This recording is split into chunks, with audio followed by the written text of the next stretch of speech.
Merhabalar arkadaşlar. Hadi Örsene YouTube kanalıma hepiniz hoş geldiniz. Bugünkü videomda 3 parça örmüş olduğum bebek yeleğinin anlatımını yapacağım. Yeleğimin önce ön parçalarını, daha sonra da arka parçasını örüp omuz kısımlarından örerek birleştirdim. Daha sonra kenar kısımlarından dikişsiz olarak birleştirip yeleğimi tamamladım. Yeleğimizi 3,5 numara şiş kullanarak ördüm. 1,5 yumakta ip kullandım. İpim Kartopu Baby One. Bu renkte örmek isterseniz renk kodu K782. Yeleğim 1 yaş ölçülerine uygun arkadaşlar. Şimdi yeleğimizin ölçülerini vereyim. Beden genişliği 24-25 santim. Beden uzunluğu ise 32 santim. 6-12 ay bebeklerin, yani 1 yaş bebeklerin kullanımına uygun. Yeleğimin arkasını da göstereyim arkadaşlar. Modeli de şu şekilde yakından göstereyim. Gerçekten çok tatlı, çok kullanışlı bir bebek yeleği oldu arkadaşlar. Hem de çok kolay. Kanalıma abone değilseniz ücretsiz olarak abone olabilirsiniz. Beğeni ve yorumlarınızla desteklerseniz sevinirim. Paylaşacağım yeni örgü videolarından anında haberdar olmak isterseniz de bildirim zilini açabilirsiniz. Hazırsanız yeleğimizin yapılışına geçelim. Örmek isteyen herkese kolay gelsin. Yeleğimize 3,5 numaralı şişe 34 ilmek atarak başlıyoruz. İlmeklerimi attım. Arka yüze geçiyorum. 4 sıra haroşa öreceğim. Haroşamı her iki yönde de tersten öreceğim. İlk ilmeği şu şekilde ters olarak örüyorum. Diğer ilmeklerimi de ters olarak örmeye devam ediyorum. Sizler haroşanızı her iki yönde düz olarak örüyorsanız o şekilde de örebilirsiniz. İlmeklerimi attıktan sonra ilk sıramı örüyorum. Arka yüzdeyim.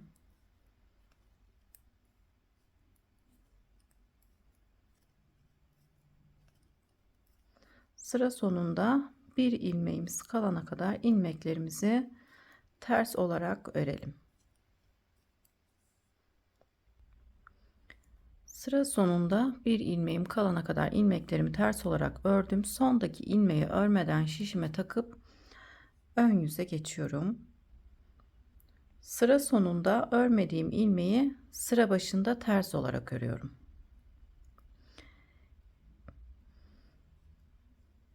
Ters olarak örmeye devam ediyorum.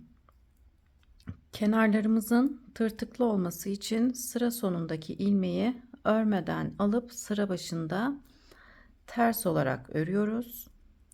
Daha sonra o tırtıklı kısımlardan yeleğimizi birleştireceğiz arkadaşlar. Dikiş izi olmadan birleştirmek için bu şekilde kenarlarımızı tırtıklı olarak örüyoruz. Yine sıra sonunda bir ilmeğimiz kalana kadar ilmeklerimizi ters olarak örelim.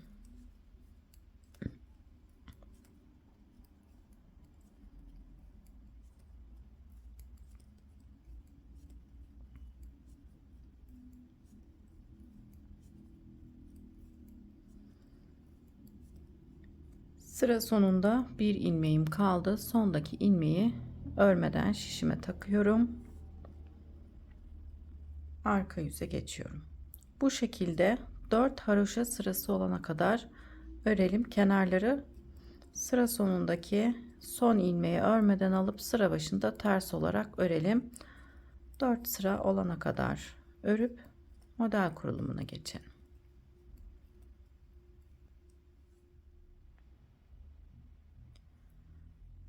Yeleğimizin sol ön parçasını 2-4 haroşa sırası ördüm arkadaşlar. Şimdi bu sırada hem modeli kuracağız hem de ilik açacağım. İliklerimi sağ tarafta açacağım. Sol parçamız olduğu için ilikleri sağ tarafta açacağız. Yani bu tarafta açacağım.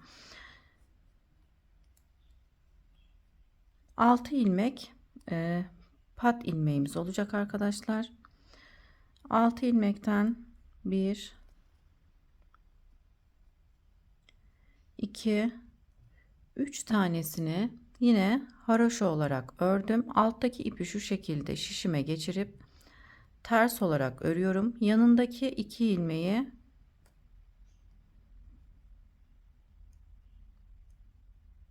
birlikte örerek kestim. Bir ilmek daha ters örüyorum. 2, 4, 6 ilmeğimiz oldu arkadaşlar. 6 ilmeği yeleğimiz bitene kadar haroşa olarak örmeye devam edeceğiz. Şimdi model kurulumuna geçiyorum. 6 ilmek haroşamızdan sonra 4 ilmek ters örüyorum. 1, 2, 3, 4. Ön yüzdeyiz. 6 ilmek haroşadan sonra 4 ilmek ters ördüm. Arka yüzde bu 4 ters ilmeğimizi düz olarak öreceğiz. Şimdi 2 ilmek düz örüyorum. 1, 2. 4 ilmek ters örüyorum. 1, 2, 3, 4. 4 ilmek ters ördüm. 2 ilmek düz örüyorum. Tekrar 4 ilmek ters örüyorum. 1, 2, 3, 4. 2 ilmek düz ördüm. 4 ilmek ters örüyorum.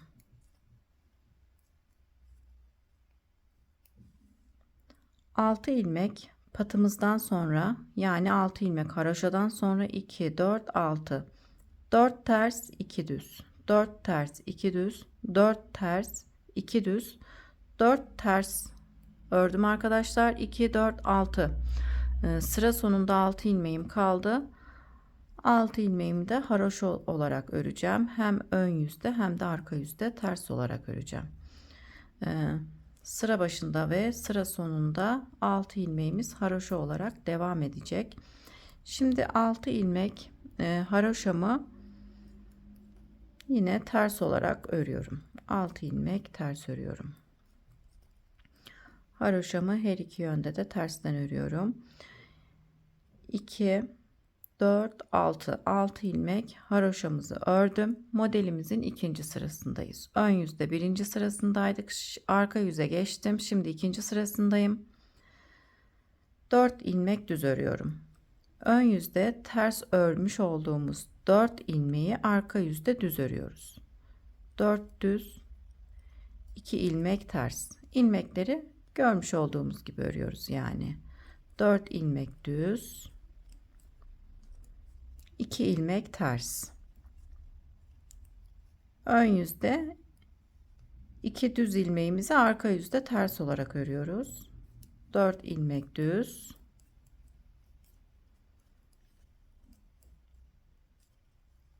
2 ilmek ters, 4 ilmek düz örüp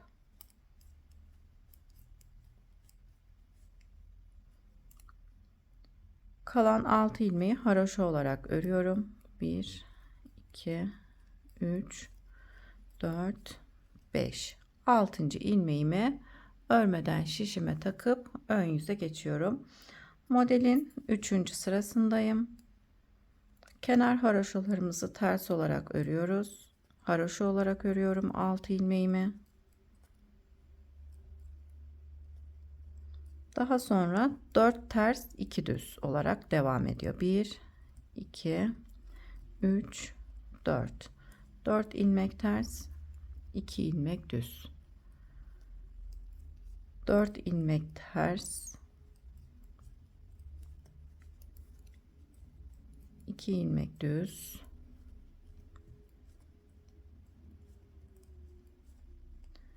4 ilmek ters ördüm. 2 ilmek düz. Tekrar 4 ilmek ters örüyorum. Sıra sonunda 6 ilmeğim kaldı. 5 tanesini haroşa olarak örüp 6. ilmeği örmeden şişime takıp arka yüze geçiyorum. Arka yüzde kenar haroşalarımızı haroşa olarak örelim. Daha sonra ilmekleri görmüş olduğumuz gibi 4 düz 2 ters, 4 düz 2 ters olarak örüp ön yüze geçelim. Modelimizi 4 sıra ördük. Şimdi 5. sıradayız. 1 2 3 4.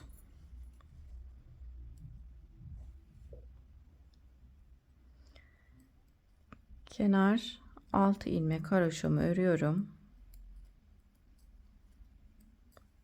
6 ilmekten sonra 4 ilmek ters örüyorum. 1 2 3 4. 4 ilmek ters ördükten sonra ipimi arkaya aldım. 2 ilmeğin ortasından sayıyorum arkadaşlar. 1 2 3 4.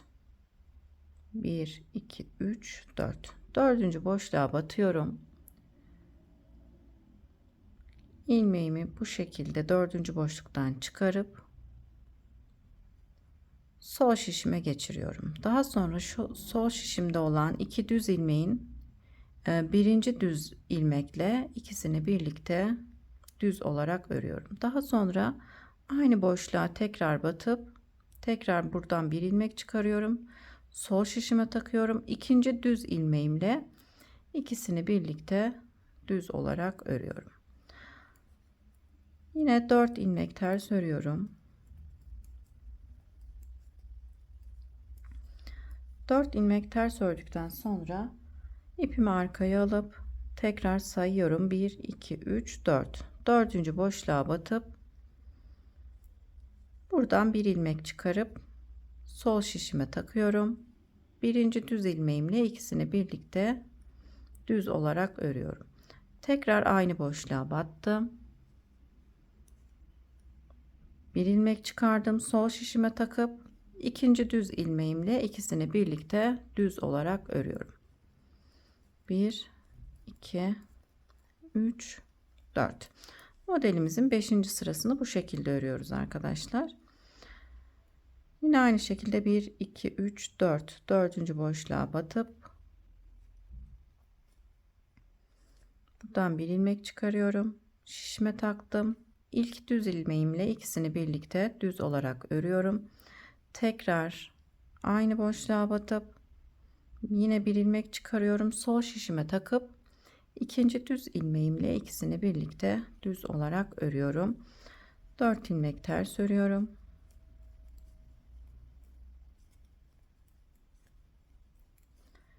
Kenarda olan haroşalarımı yine ters olarak örüp sonda kalan bir ilmeği örmeden şişime takıp ipimi bu şekilde arkaya geçiriyorum arkadaşlar. Arka yüze geçtim. Şimdi modelimizin 4. sırasındayız. Kenarda olan haroşa ilmeklerimi ters olarak örüyorum. 6 ilmek haroşadan sonra 1 2 ilmek düz örüyorum. Şimdi ilmeklerin yerlerini değiştireceğim arkadaşlar. Burada 2 düz ilmeğimin ilkine buradaki 2 düz ilmekle yerlerini değiştireceğim. Bu ortada olan ilmekle. İlmeği sağ şişime taktım. 2 düz ilmeğimi sol şişime takıp ilmeği düz olarak şişe geçiriyorum arkadaşlar. İlmeklerin yerlerini değiştiriyorum. İlmekleri düz olarak örüyorum. Ön yüzden göstereyim arkadaşlar. Burada boşluğa batıp çıkarmış olduğumuz ilmekleri, yani buradaki ortada olan 2 ilmeği kenarlarında olan 2 ilmekle yerlerini değiştiriyoruz. Bu ilmeği sağ tarafa alıp buradaki 2 ilmeği sol tarafa, buradaki düz ilmeği sol tarafa alıp 2 ilmeği sağ tarafa. Fakat bu işlemi arka yüzde yapıyoruz arkadaşlar. Şimdi burada aradaki ilmeği yanındaki 2 düz ilmekle yerlerini değiştireceğim. 3 ilmeğimi şişimden çıkardım. Buradaki bir ilmeği sol şişime taktım. 2 düz ilmeği sağ tarafa doğru çevirip yine sol şişime takıp düz olarak örüyorum. 3 ilmeği düz olarak ördüm. Yine aynı şekilde buradaki 2 düz ilmeğimle hemen yanındaki ilmeğin Yerlerini değiştiriyorum. İlmekleri şişimden çıkardım. Bu defa ilmeği sağ şişime taktım. Aradaki ilmeği, 2 düz ilmeği ise sol şişime taktım. Buradaki ilmeği düz olarak, yönünü düz olarak şişime geçirdim. Yine ilmekleri düz olarak örüyorum. Aradaki bu ilmeği yanındaki 2 ilmekle yerlerini değiştireceğim. İlmekleri şişimden çıkarıyorum. Önden sol şişime buradaki ilmeği taktım. 2 düz ilmeği de yine sol şişime takıp düz olarak örüyorum.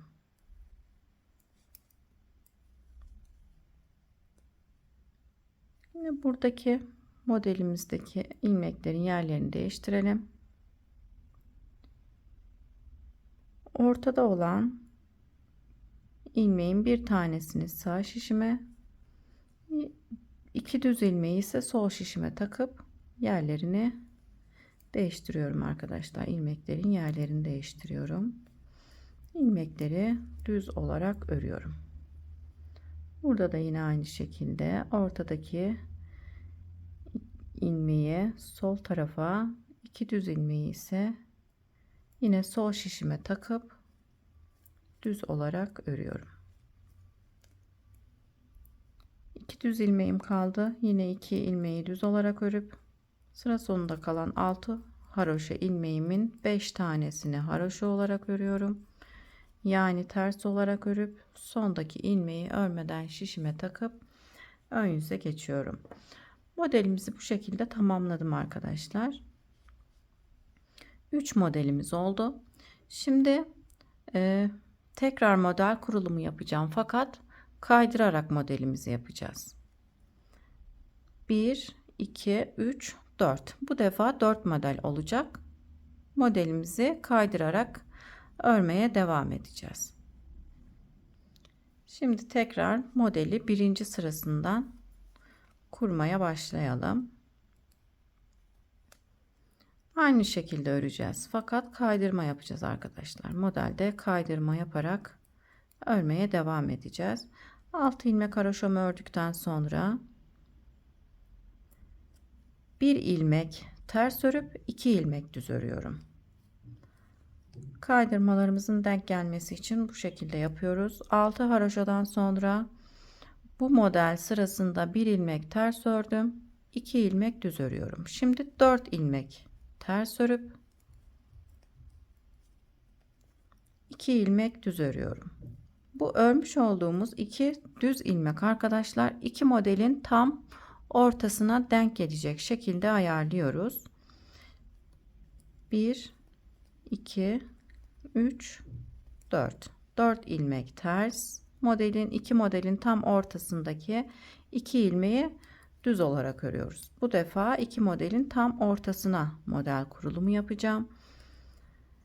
4 ilmek ters, 2 ilmek düz. Pat ilmeklerimden önce bir tersim kaldı arkadaşlar. Bir ters ilmeğim kaldı. Onu ters olarak örüp 5 ilmek haroşa örüp sondaki ilmeği örmeden şişime takıp arka yüze geçiyorum. 6 ilmek haroşamızı örelim.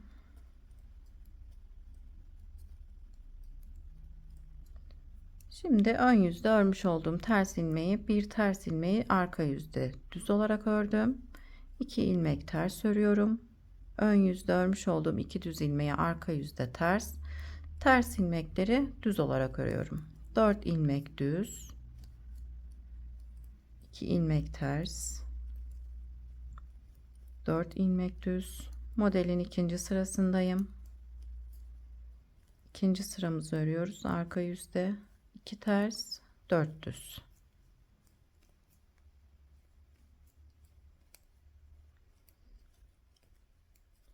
İlmek ters. Şimdi bir ilmek düz ördükten sonra pat ilmeklerimi örüyorum.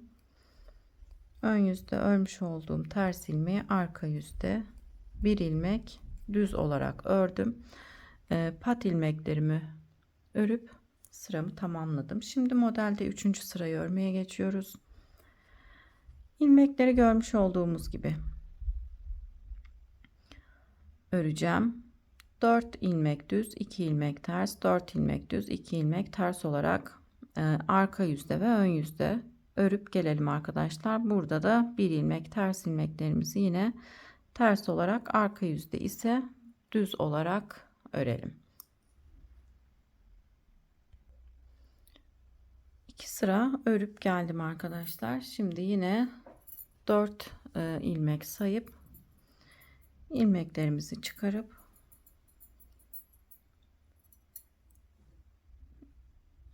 iki ilmeği birlikte örelim. Sıra başındaki 6 ilmeğimizi haroşa olarak örelim.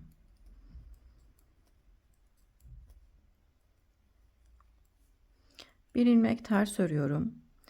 İpimi arkaya aldım. 2 ilmek düz ilmeğin tam ortasından sayalım. 1 2 3 4. Bir ilmek çıkarıp şişime taktım. Düz ilmeklerin ilkiyle ikisini birlikte düz olarak örüyorum. Tekrar aynı boşluğa batıp bir ilmek daha çıkarıyorum. Yine ikinci düz ilmeğimle ikisini birlikte düz olarak örüyorum. 4 ilmek ters örüp 1 2 3 4.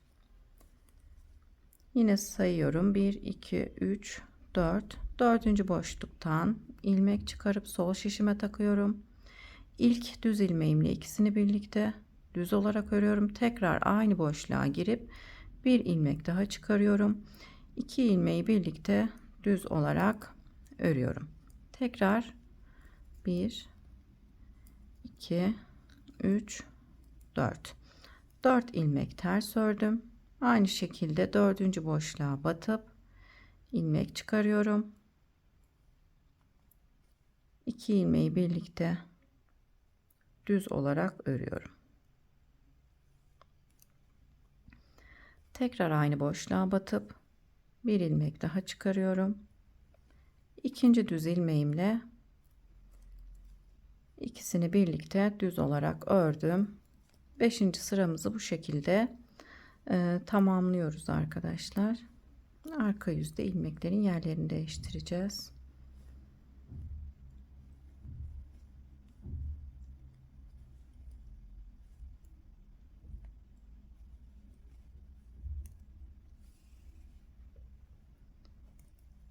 Bir ilmek ters örüp bu sırada 5 ilmek haroşa örüyorum. Sondaki ilmeği şişime takıp modelin 6. sırasını örmeye geçiyorum. Yine kenarda olan 6 haroşa ilmeğimi haroşa olarak örüyorum.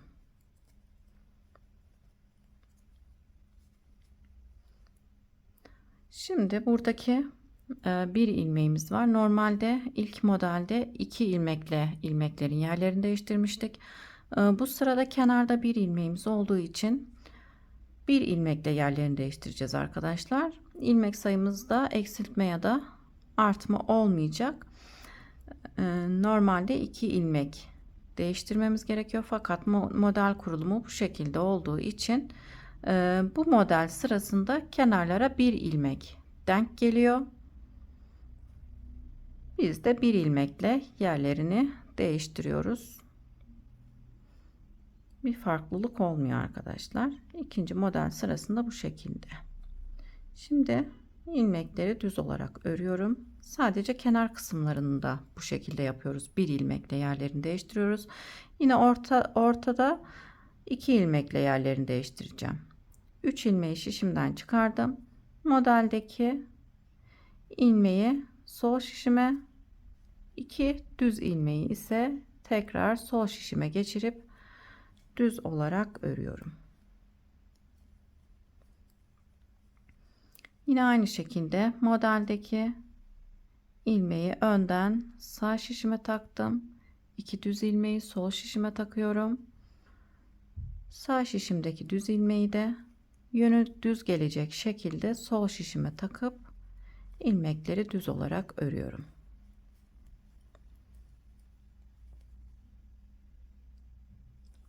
Modelde bu şekilde ilmeklerin yerlerini değiştiriyoruz. Modelimizin 6. sırasında. 6 sırada bir modelde kaydırma yaparak örmeye devam ediyoruz.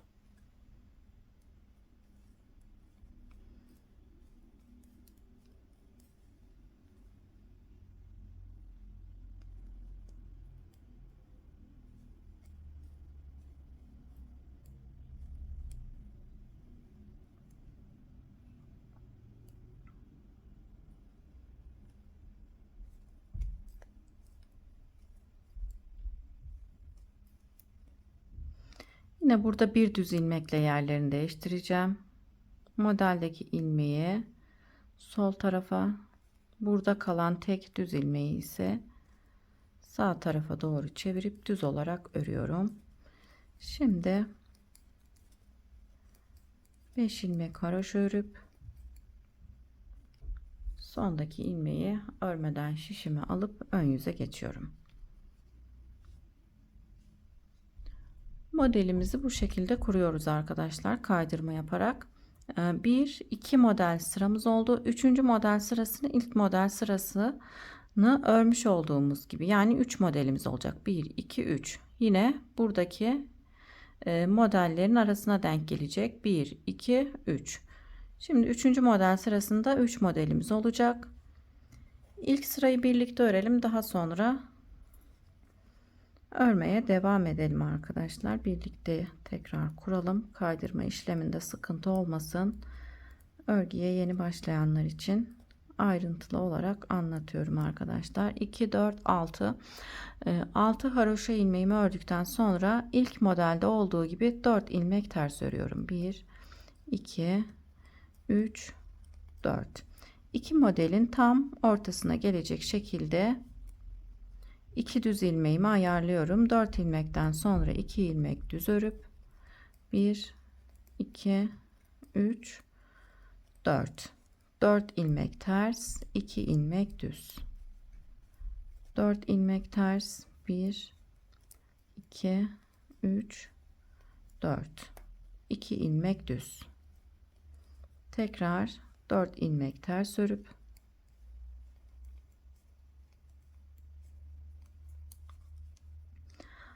4 ilmek ters ördükten sonra 5 ilmek haroşa örüyorum.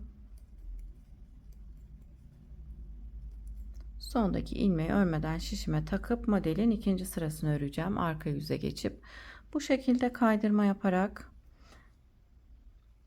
ön parçamızı örmeye devam edelim arkadaşlar. Sol ön parçamız, iliklerimizi 10 haroşa sırasında bir iliğimi açmış olduğumuz gibi açalım arkadaşlar. İkinci iliğimizi de 10 haroşa sırasında 1 2 4 6 7 sıramız olmuş. İliğimizi açtıktan sonra 10 sıra olunca ikinci iliğimizi açalım. Toplamda 4 ilik açacağız. 1 2 model oldu. 11 model olana kadar da ön parçamızı örmeye devam edelim arkadaşlar. Daha sonra kesimlerimize geçeceğiz. Yeleğimizin sol parçasını yaka kısmına kadar ördüm arkadaşlar. 10 haroşa sırasında bir iliklerimi açtım. Şimdi ilk haroşadan sayalım. 2 4 6 8 10 12 14 16 18 20 22 24 26 28 30 32 34 36 37 sıramız olmuş. Şimdi kesimlere başlayacağız arkadaşlar.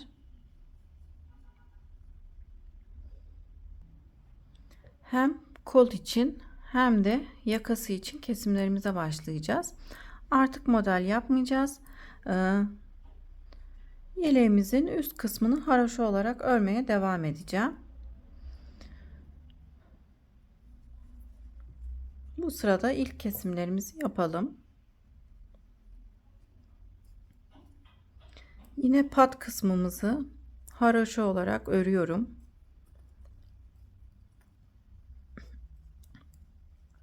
Altı ilmeğimi haroşa olarak ördüm.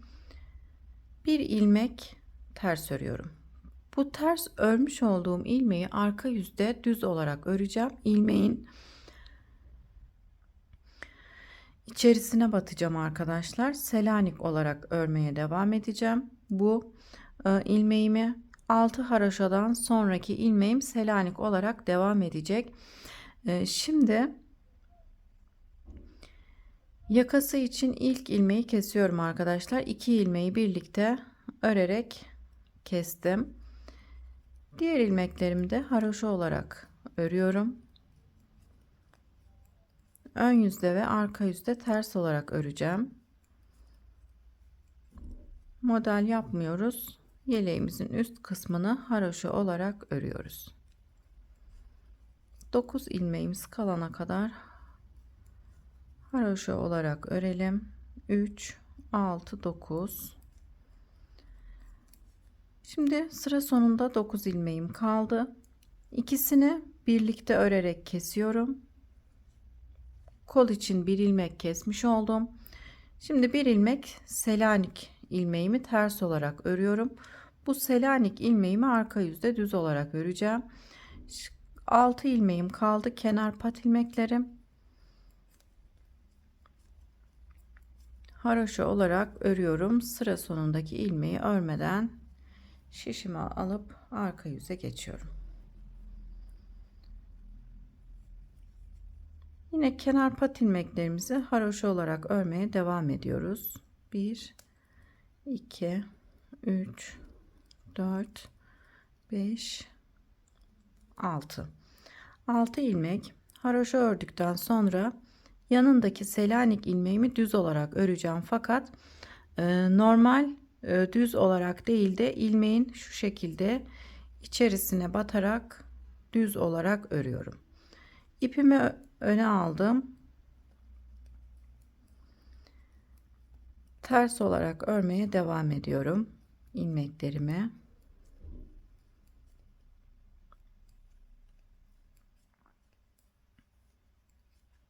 Sıra sonunda 7 ilmeğim kalana kadar ilmeklerimi ters olarak örüyorum.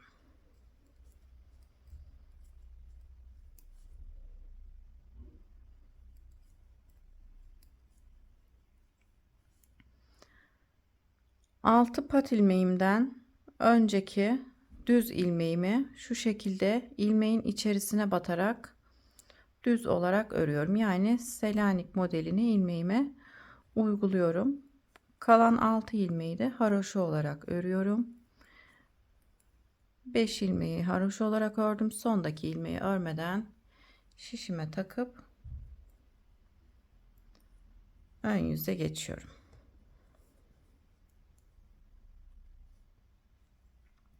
Kesimlerimize ön yüzde devam ediyoruz. Yine 6 pat ilmeğimi ters olarak örüyorum.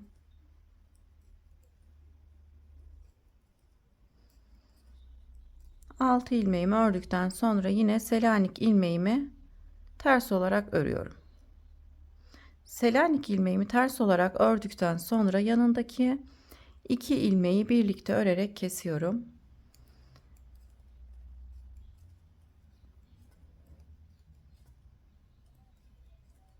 Kesimlerimizi ön yüzde yapıyoruz. Arka yüzde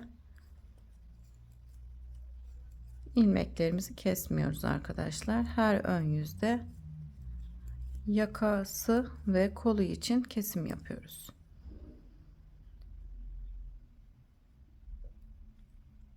İki, 4, 6, 8, 9 ilmeğim kaldı. İkisini birlikte örerek kesiyorum. Selanik ilmeğimi ters olarak örüyorum. Bu ilmeği arka yüzde ilmeğin içerisine batarak düz olarak öreceğim. Kalan 6 ilmeğin 5 tanesini haroşa olarak örüp sondaki ilmeği ters olarak örüp arka yüze geçiyorum.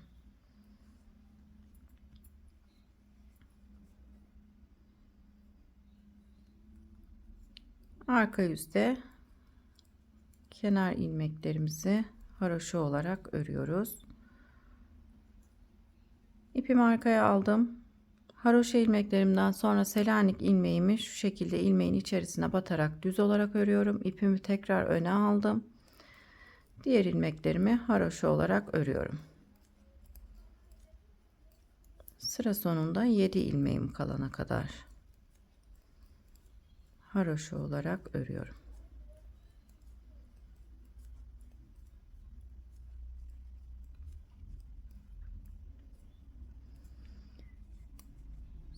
Selanik ilmeğime geldim. İlmeğin içerisine batıp düz olarak örüyorum. Kalan 6 ilmeği ters olarak örüyorum. Sondaki ilmeğimi de şişime takıp ön yüze geçiyorum.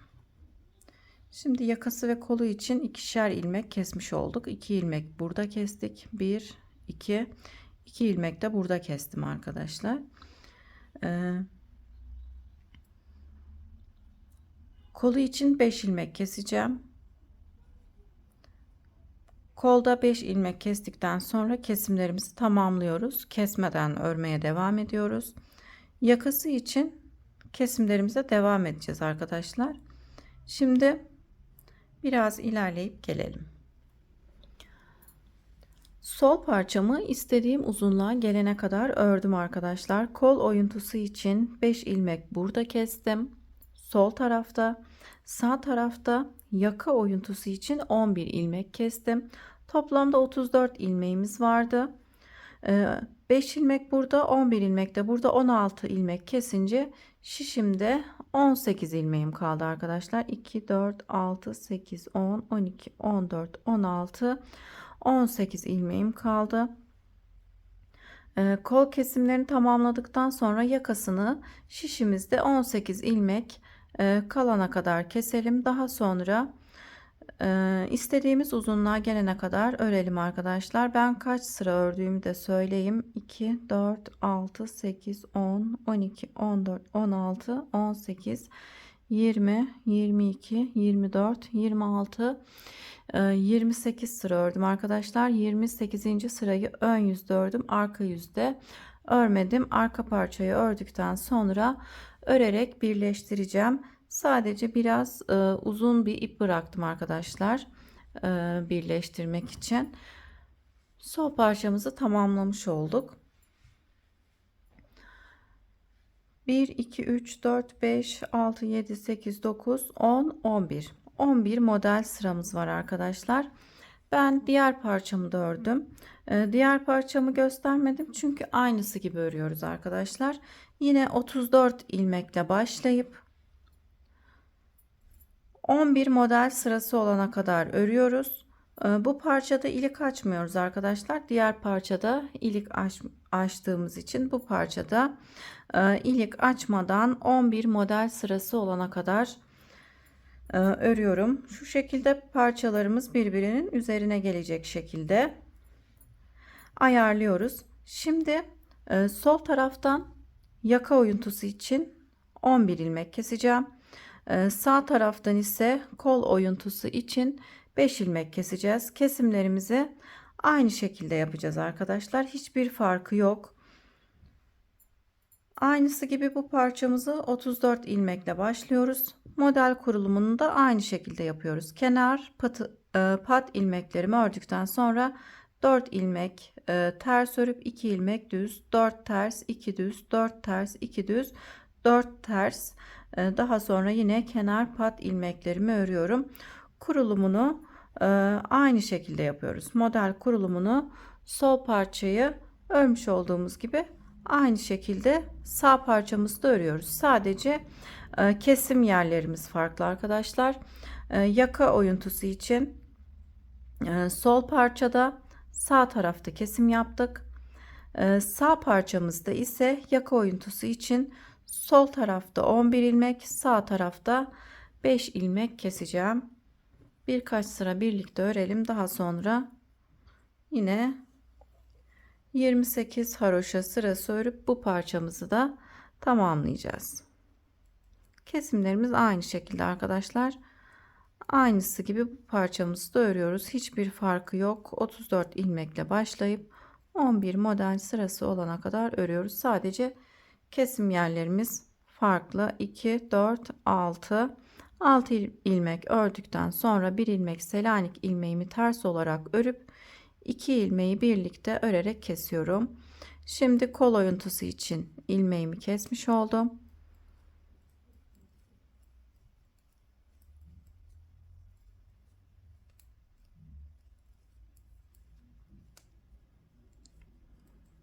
9 ilmeğim kalana kadar ilmeklerimi ters olarak örüyorum.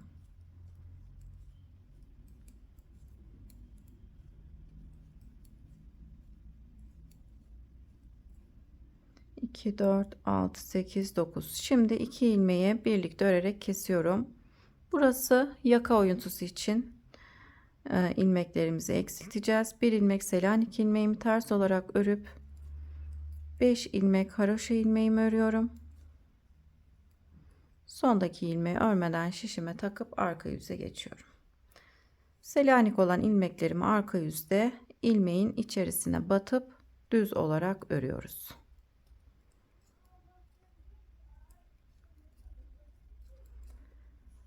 Altı ilmek haroşamı ördükten sonra ipimi arkaya aldım. Selanik ilmeği ilmeğin içerisine batarak düz olarak örüyorum. Diğer ilmeklerimi ters olarak örüyorum. Bu defa sıra sonunda 7 ilmeğim kalana kadar ilmeklerimi ters olarak örüyorum.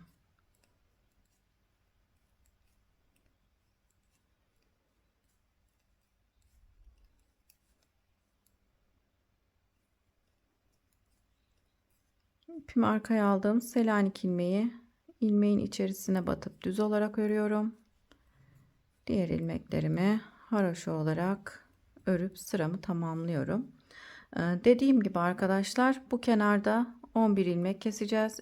Kesimlerimizi her ön yüzde yapıyoruz.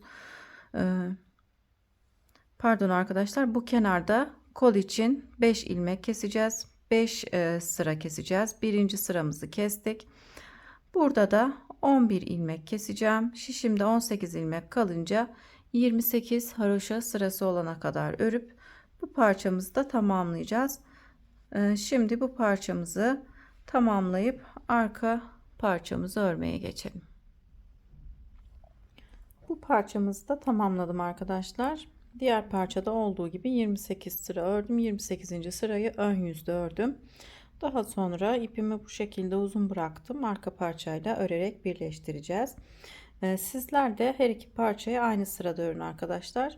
Bu parçayı kaç sıra ördüyseniz diğer parçayı da aynı sırada örüp ön parçaları tamamlayın. Ben arka parçamı da ördüm arkadaşlar. 11 model sırası olana kadar ördüm.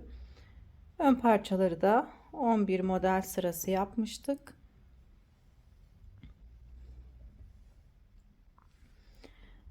Arka parçamızı 64 ilmekle başladım. Ön parçalarda olduğu gibi model kurulumunu yaptım arkadaşlar. Aynısı gibi yapıyoruz. Hiçbir farkı yok. Sadece 64 ilmekle başlıyoruz.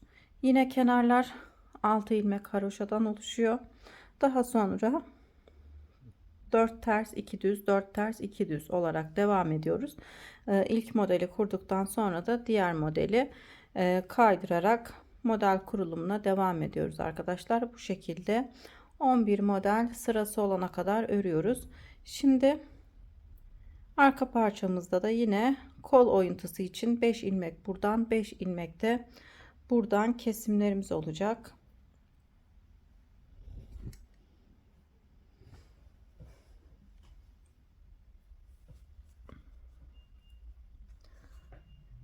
Yine modelden sonra haroşa olarak örmeye devam edeceğiz.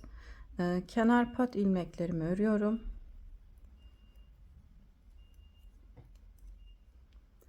Altı ilmek patımı ördükten sonra bir ilmek Selanik ilmeğimi ters olarak örüyorum. Bu ilmeği arka yüzde ilmeğin içerisine batarak düz olarak öreceğim.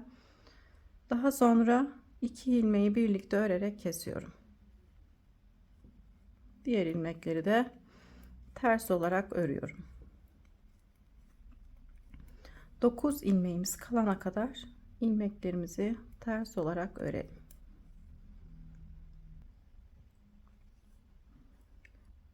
Dokuz ilmek kalana kadar ilmeklerimi ters olarak ördüm. 2 ilmeği birlikte örerek kesiyorum.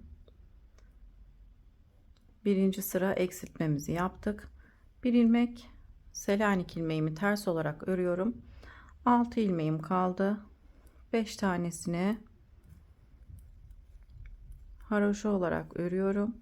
Sondaki ilmeği örmeden şişime takıp arka yüze geçiyorum.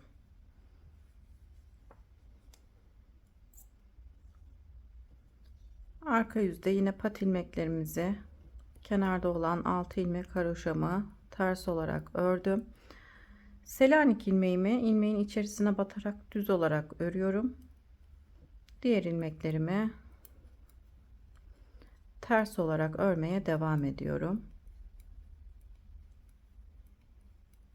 Sıra sonunda 7 ilmeğimiz kalana kadar ilmeklerimizi ters olarak örelim. Sıra sonunda 7 ilmeğim kaldı. Selanik ilmeğimi ilmeğin içerisine batarak düz olarak ördüm. Sıra sonundaki haroşa ilmeklerimi haroşa olarak örüyorum. Sondaki ilmeği örmeden şişime takıp ön yüze geçtim.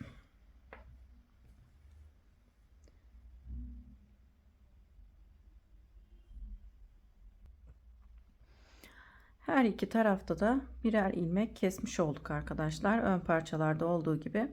Toplamda 4 ilmek buradan, 4 ilmek de buradan keselim arkadaşlar. 5 ilmeğe tamamlayalım. Yani 5 ilmek buradan, 5 ilmek buradan kesmiş olacağız. 64 ilmekle başlamıştık. 10 ilmek kesersek 54 ilmeğimiz kalıyor. 54 ilmekle 28 haroşa sırası olana kadar örelim arkadaşlar. Aynı ön parçalarda olduğu gibi. Daha sonra yakası kısmından örerek birleştireceğiz. Arka parçamızı 27 sıra olana kadar ördüm. Şimdi 28. sırayı öreceğim. Yakasında kesimlerimiz olacak. 18 ilmeğimizi yine aynısı gibi örelim.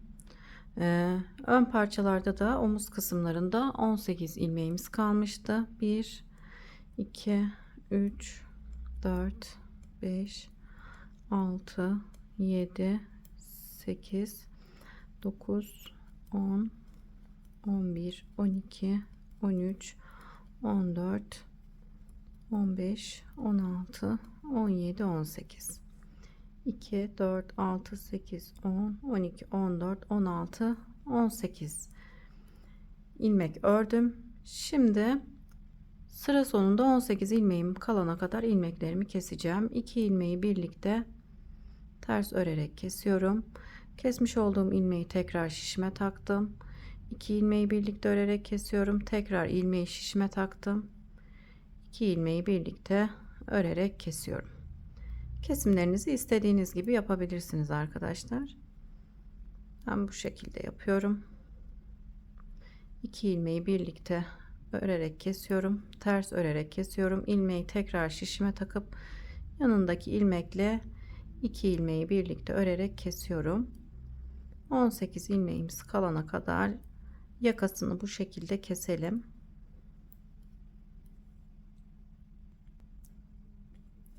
...18 ilmeğim kaldı. Sıra sonunda yakasını kestim. İlmeklerimi ters olarak örüyorum. Sıramızı ters örerek tamamlayalım. Arka parçamı tamamladım. Bu şekilde ters gelecek şekilde koyup üzerine de arkadaşlar örmüş olduğum ön parçayı koydum. Sağ parçamızı koydum.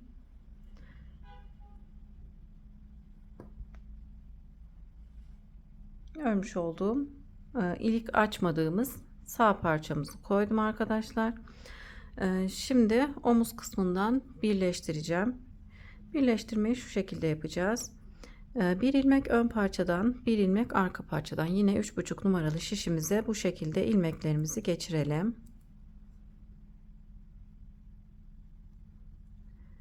Bir ilmek arka parçadan, bir ilmek ön parçadan alıp omuz kısmını bu şekilde tek şişte topluyoruz.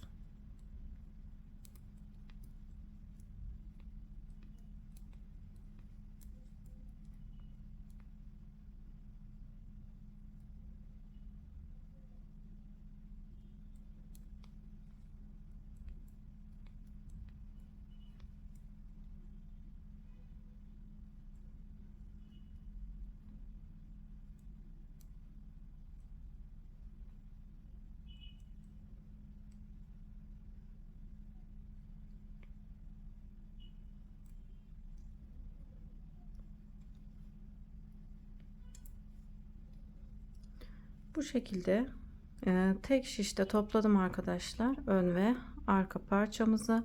Şimdi ön parçayı arka tarafa çeviriyorum.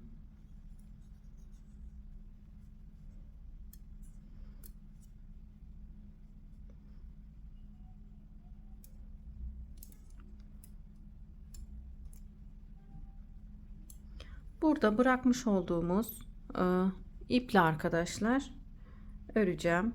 Yine şu şişimi kullanarak öreceğim. Çevirdikten sonra iç yüzden kesimlerimizi yapıyoruz. 3 ilmeği şu şekilde birlikte ters örerek kesiyorum. İlmeğimi tekrar şişime taktım. 3 ilmeği birlikte örerek kesiyorum. Omuz kısımlarını bu şekilde birleştiriyoruz. Üçer üçer ilmeklerimizi keserek omzumuzu birleştiriyoruz. Şimdi omzumuzu birleştirip gelelim.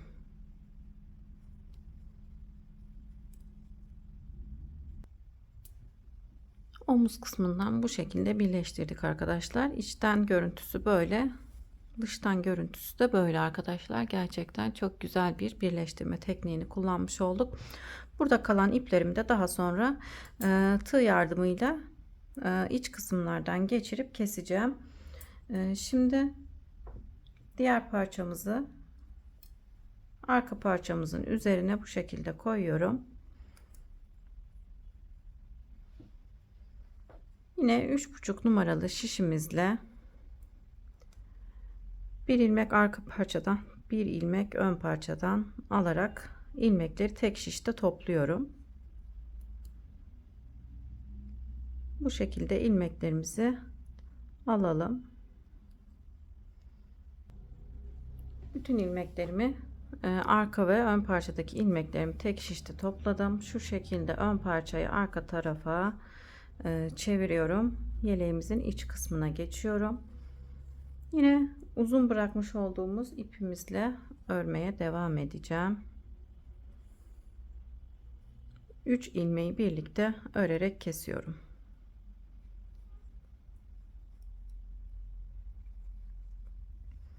Bu şekilde omuz kısmında olan ilmeklerimizi keselim arkadaşlar. Daha sonra kenarlarını birleştirmeye geçeceğiz.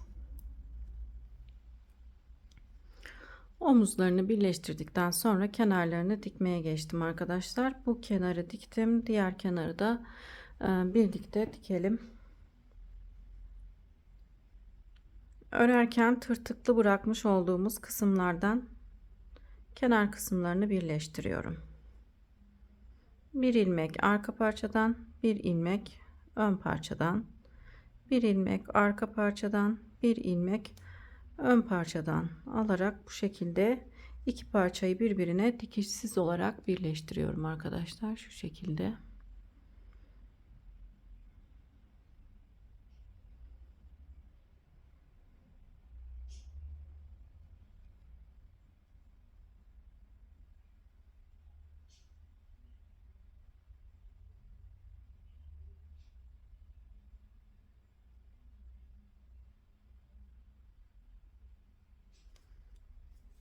Bu şekilde model kısmı bitene kadar arkadaşlar, tam şu kısma kadar kenarları birleştirelim, yeleğimizi tamamlayalım. Kenar kısımlarını dikip yeleğimi tamamladım. Düğmelerimi de diktim arkadaşlar. 4 tane düğme diktim. Çok tatlı bir yelek oldu arkadaşlar. Arkasını da göstereyim.